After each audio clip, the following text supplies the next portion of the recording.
رکھے.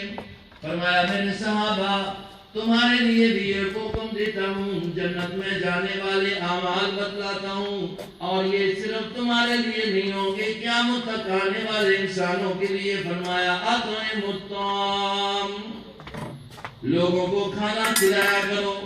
غریب مسکینوں کو کھانا کھلانا یہ صدقہ ہو جائے گا.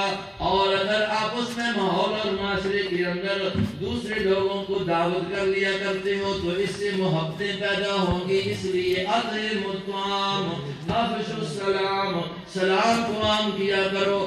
چھوٹا مل جائے تو تب بھی السلام علیکم ورحمۃ اللہ وبرکاتہ, بڑا ملے تو کوشش کرو تب بھی السلام علیکم ورحمۃ اللہ وبرکاتہ.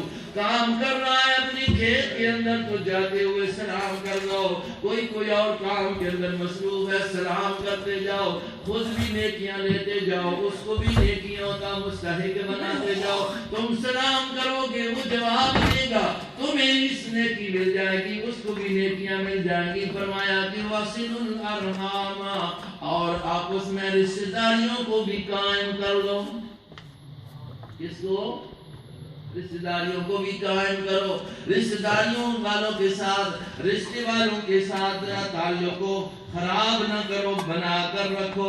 چھوٹی چھوٹی باتوں کی وجہ سے رشتے کو توڑ نہ دو, آپس میں محبتوں کو برقرار رکھو. شفقتوں اور محبتوں والا طریقہ اختیار کرو. اور فرمایا کہ رات جس وقت لوگ سوئے ہوئے ہوا کریں تو تم نماز پڑھ لیا کرو.